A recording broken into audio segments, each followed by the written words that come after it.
Have you ever truly paused and wondered why some women walk alone? Why they live without a boyfriend, a partner, or even the appearance of seeking one? At first glance, some may assume it stems from heartbreak, from the absence of options, or perhaps from a deep loneliness that gnaws silently in the background. But the truth, the real truth, lies much deeper, far beneath the surface of what society is comfortable acknowledging. It is a truth that dismantles centuries of narratives about womanhood, about identity, about where fulfillment is meant to be found. Because when a woman makes the conscious choice to stand alone, she isn't wandering aimlessly. She isn't lost, she isn't broken, she is, for perhaps the first time, truly finding herself. And this kind of profound self-discovery doesn't announce itself with grand applause, social validation, or adoring company. It unfolds quietly, like a seed growing roots in the darkness, sustained by silence, by resilience, by an unshakable freedom that few even dare to comprehend. No, she is not lonely, she is discerning. She isn't cold, she has simply grown weary of burning brightly for people who never wished to feel her warmth. There is something deeply unsettling, even threatening, about a woman who no longer requires a relationship to feel whole because she breaks the spell. She disrupts the structure that long depended on women seeking external validation. She exposes a brutal, uncomfortable truth: most are not prepared to encounter a woman who no longer needs to be saved. Carl Jung once said, "What you resist persists. What you deny becomes your shadow." Many of these women, these lone, sovereign women, are living embodiments of the collective shadow we've all denied. They represent a bold possibility that few dare to embrace. They aren't shouting for love. They aren't performing for attention. They withdraw not to escape others, but to preserve the sanctuary of their own inner world. While the world clamors for urgency, for connection, for coupling at any cost, she has discovered the power of choosing herself. She walks a different path, not one where she pleads for love, but one where love must meet her at her own vibration. In a world addicted to external validation, she dares to cultivate presence. And it's precisely this presence that makes people uncomfortable. Because her solitude isn't absence, it is wholeness, it is sovereignty. It is peace carved out of years of chaos. She has loved until she vanished.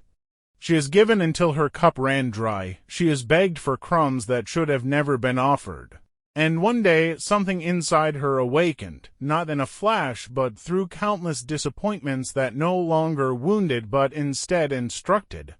What some call cold is in truth emotional maturity.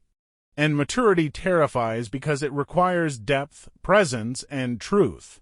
She no longer seeks surface-level promises, she seeks soul-level presence. She no longer accepts emotional performances. She requires authentic, grounded reciprocity. And for many, that standard feels unreachable. Not because she's too difficult, but because she's finally whole. A woman who is whole ignites to responses, admiration from those who are also on the path, and fear from those who still live fragmented, seeking to be completed by others. She doesn't wish to complete or fix anyone. She wants to overflow beside someone equally whole. Until then, she stands, not out of bitterness or pride, but out of fierce loyalty to her own soul. She has dismantled the myths of sacrifice disguised as love. She has faced ancestral wounds, traumas that span generations, and she has chosen to break cycles rather than perpetuate them. The world tries to tell her she's being too picky, that no one is perfect, that she should settle. She smiles, a quiet, knowing smile, because she understands what few do, that what they call picky is simply the bare minimum she spent years realizing she deserves. She's not searching for perfection, she's searching for someone who has done the inner work she has already confronted. And that's rare, that's why she triggers so many. Her presence alone is a mirror to those still trapped in emotional dependency. She doesn't isolate herself. She preserves herself. There's a monumental difference between self-preservation and withdrawal.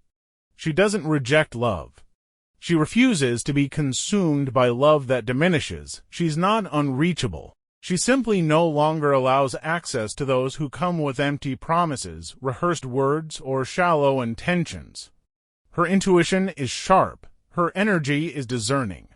She senses from afar what lacks depth, and she doesn't hesitate to walk away. Every step she takes echoes years of learning. Every no she speaks is an act of self-respect. Every boundary she holds is a testament to the battles she has already won. She understands that love should never require one to beg for attention. It should be invited, with truth, with presence, with integrity. And when such an invitation does not arrive, she steps back, not in anger, but in quiet dignity. Deep down, yes, she still longs for love, but not at any cost. She wants to be held, seen, chosen, but not if it means losing herself again. She has spent too long compressing her soul to fit into spaces too small for her truth. Now, she only offers herself where there is room to be fully seen, to be both light and shadow, laughter and grief, wildness and tenderness.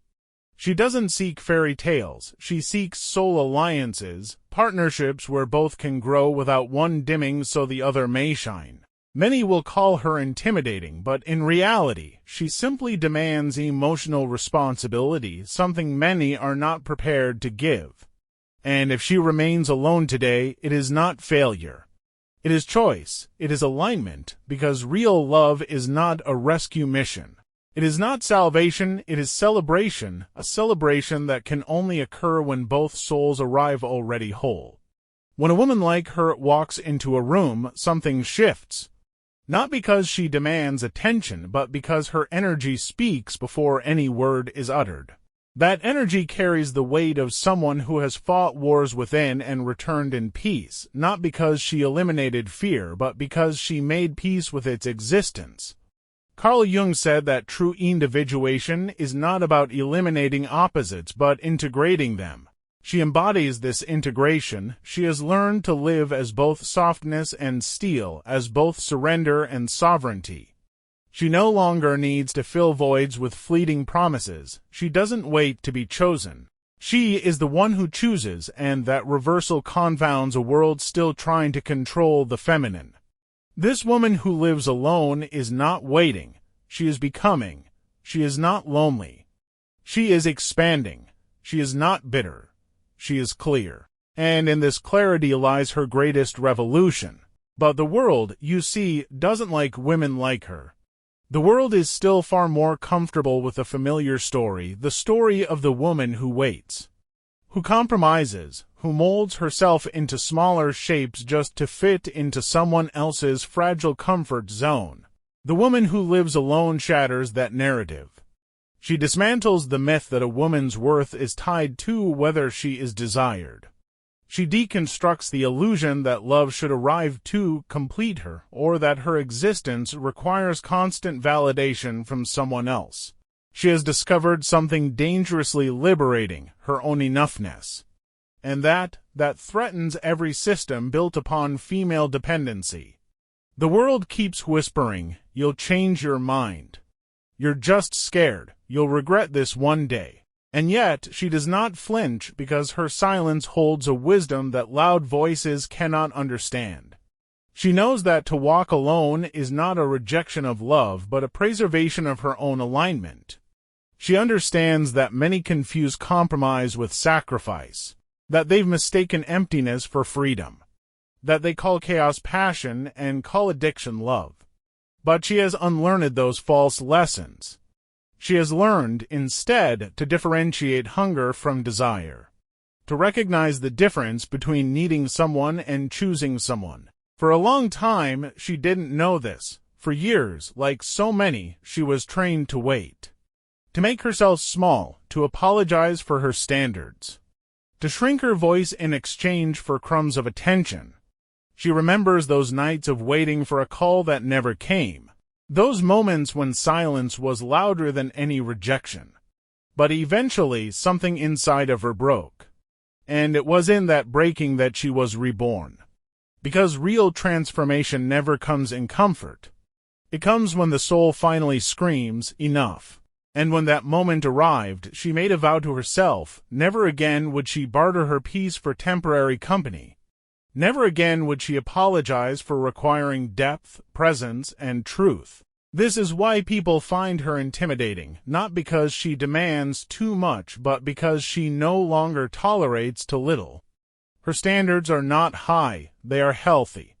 What others call unreasonable is simply her refusal to participate in emotional games.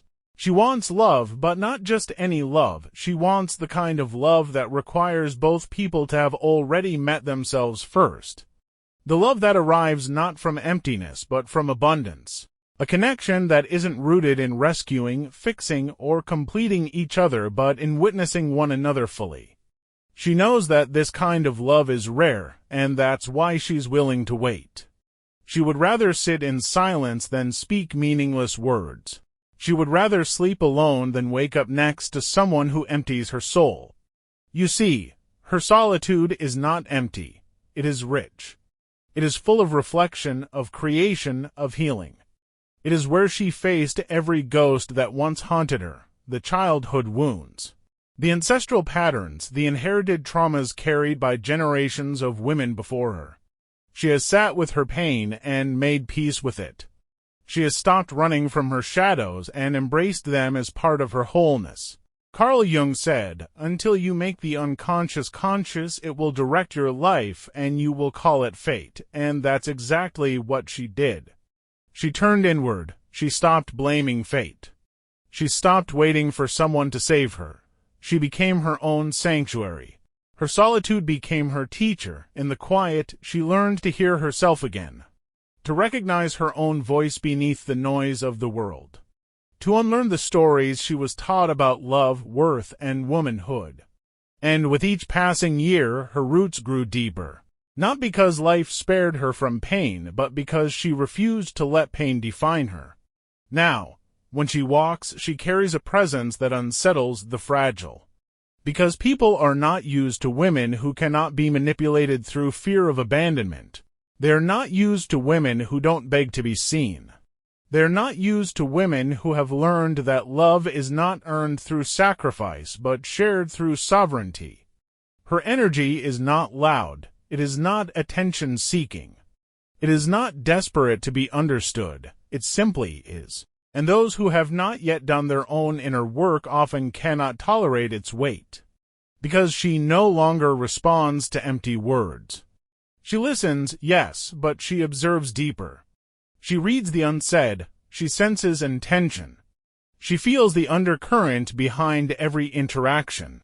Her intuition has become her compass. She has learned to trust the subtle discomfort that warns her when something is misaligned. She no longer debates with herself over whether someone deserves her time. She knows, instantly, without hesitation, without guilt. And this makes her dangerous because she cannot be easily manipulated by flattery or persuasion. She no longer falls for promises of potential. She recognizes that real love is revealed through consistent action, not grand declarations. She has grown tired of convincing others of her worth. Because finally, she believes in it herself. And that self-belief radiates in the way she speaks. In the way she walks into a room without needing to announce herself, in the calmness of her eyes. In the stillness of her presence, she has nothing left to prove. Not because she's above others, but because she finally stands beside herself. What few people understand is that this woman who walks alone is not simply an individual story. She is the living embodiment of a larger movement. A quiet revolution unfolding beneath the surface of modern life. A breaking of invisible chains that for centuries held women captive, not always in physical cages but in emotional contracts never signed, yet always enforced. She carries within her not just her own healing, but the healing of countless women who came before her. Mothers who silenced their desires, grandmothers who traded freedom for survival. Generations of women who were taught that love meant endurance, that sacrifice was the price of belonging, that their worth was defined by their ability to bend, to serve, to remain. But she She breaks those patterns, she breaks them with her choices, with her boundaries, with her solitude, with her unwavering refusal to settle for less than truth. Every time she says no to a relationship that demands self-betrayal, she rewrites the script not just for herself, but for those who will follow after her. Because the legacy she leaves behind is not one of bitterness. It is one of wholeness. She teaches without preaching. She inspires without demanding. She models what it looks like to be free without being hardened, to be soft without being naive, to be independent without being closed. Her solitude is not a void, it is a temple, a sacred space where she meets herself daily, where she listens, reflects, renews, where she doesn't escape loneliness but transforms it into solitude, and in that solitude she blossoms. The world still doesn't quite know what to do with women like her, because the systems that once governed relationships were built upon imbalance, upon emotional scarcity, upon fear of abandonment. But when a woman no longer fears being alone, she becomes ungovernable. She doesn't beg to be chosen. She doesn't manipulate to be kept. She doesn't bargain to be tolerated. She simply chooses herself again and again until someone arrives who can meet her as an equal, not as a savior. That is why many call her intimidating. Because most are still seeking completion while she is seeking communion. Her energy now has shifted entirely. She no longer operates from lack but from abundance. She no longer gives in desperation but from overflow. She no longer waits for permission to feel whole. She already is. And because of that, she attracts differently. She no longer attracts those who seek to consume. She no longer draws in those who confuse love with possession. Instead, she becomes a magnet for those who have also done their own inner work. Those who carry the same depth, the same capacity for truth, the same respect for sovereignty, because the kind of love she now allows into her life cannot survive without mutual responsibility, without conscious presence, without emotional maturity. It requires to people who see love not as ownership but as partnership, as sacred ground where both can flourish without shrinking, without competing, without diminishing. This level of love demands a courage that most have not yet cultivated, because to love someone like her is to face your own shadows, to confront your own wounds, to release control, to offer love not as a way to fill emptiness but as a way to share fullness. And that is why she unsettles so many. Not because she attacks anyone, but because she exposes everything. Her very existence questions everything we've been taught. She reveals how much of society's version of love is rooted in fear. Fear of loss. Fear of loneliness, fear of inadequacy, fear of not being enough. But she no longer plays in that frequency. Her frequency is different now. It is one of truth, of silence, of grounded self-trust. That silence, that inner peace, terrifies those who depend on control. It exposes the fragility of those still trapped in needing others to complete them. To men who depend on fragile egos, she is terrifying. To women still trapped in approval-seeking, she can feel like judgment. But, in truth, she judges no one. She simply is. She doesn't preach. She doesn't criticize. She simply lives by example. Her existence is enough to awaken others, or to confront them. Because in the presence of a woman who does not need but who chooses, many must finally face the parts of themselves they've long denied. What few realize is that the woman who walks alone has made a profound inner contract. A contract not written in words or laws, but etched into the very fabric of her soul. A promise whispered to herself during the silent hours when the world was asleep and only her breath kept her company. That contract says, I will never again abandon myself. Because she knows now what it means to lose herself for the sake of belonging. She knows the cost of self-betrayal disguised as love. She knows the slow erosion of her own essence when she once tried to fit into places that were never built for the vastness of who she is. She remembers the nights she silenced her voice, The moments she tolerated emotional neglect just to avoid being alone. The times she doubted her own worth simply because others couldn't see it. And she knows now, with uncheckable clarity, that she will never walk that path again. This soul contract isn't made of pride or stubbornness. It is made of love, real love, the kind that begins and ends with truth. She understands now that no relationship, no connection, no external validation is worth sacrificing her inner peace, because she has tasted the emptiness that comes from being surrounded by people who do not see you, who want your body but not your mind, your presence but not your essence, your love but not your fullness, and she has chosen differently. She has chosen to wait for the kind of connection that honors her wholeness, that welcomes all of her, not just the convenient parts. A love that holds space for both her light and her shadows. She is no longer afraid to walk alone because she understands something very few do. It is better to walk alone in truth than to sit in company built on illusion. Yes, she still desires love, deeply, but not the kind of love most people offer. She no longer desires surface affection wrapped in beautiful words. She no longer seeks the excitement of fleeting chemistry. She no longer falls for the illusion of being chosen by someone who cannot hold her depth. Instead, she now longs for a rare kind of love, a love rooted in safety, not control, in presence, not performance, in partnership, not power.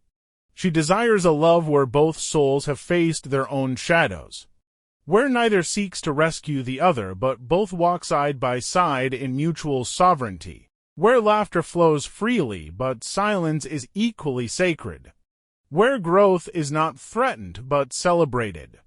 This is why she may still seem alone, because such love cannot be rushed. It cannot be found on every street corner. It requires patience. It requires readiness from both sides, and until that love arrives, she chooses to remain in sacred solitude, not as a punishment, but as a gift to herself, because her peace is no longer negotiable. Her standards are no longer compromised. Her soul is no longer for sale. Many have asked her, quietly or loudly, "How can you live without someone? Don't you get lonely? Don't you miss being loved?" And she smiles. Because what they do not see is that she is already deeply loved by herself. She has become her own sanctuary, her own home, her own source of safety. She has discovered an inner fire that no one else can provide or extinguish. A steady flame that keeps her grounded no matter the storms outside. Her nights are not filled with desperation. They are filled with quiet reflection, creation, reading, learning, being. Her mornings do not begin with anxiety over who stayed or who left. They begin with gratitude for the life she has built on her own terms. And when pain visits her, as it still does sometimes, she no longer fears it. She welcomes it as a teacher, as a mirror showing her where she still needs tenderness, care, or release. Because now she knows that growth often wears the mask of discomfort, and she is no longer afraid to grow. Whether she realizes it or not, every choice she makes becomes a quiet beacon for other women who are still finding their own way. She gives silent permission for others to ask themselves, what if I don't need to settle? What if I can wait for a love that truly sees me?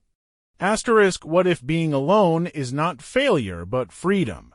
Her life becomes living proof that happiness is not reserved only for those who are coupled.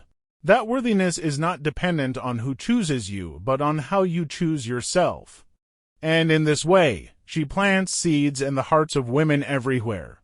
Seeds of courage, seeds of self-trust, seeds of wholeness. Even women who criticize her secretly feel the stirring within their own souls. Because deep down, many of them also long for the kind of peace she carries, the kind of freedom she has claimed. And though society may continue to label her as difficult, as arrogant, as too much, she remains unmoved. Because she understands something they have not yet faced. And so, if you've listened this far, perhaps something inside you has already awakened. Because this isn't just the story of one woman. It's a mirror for anyone who has ever questioned, ever doubted, ever feared walking alone. But you see, in the silence of solitude, many discover what they were never taught, that love begins not when someone chooses you, but when you choose yourself. And when that choice is made, everything shifts.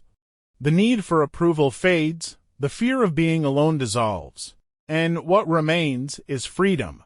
May you walk your path with courage.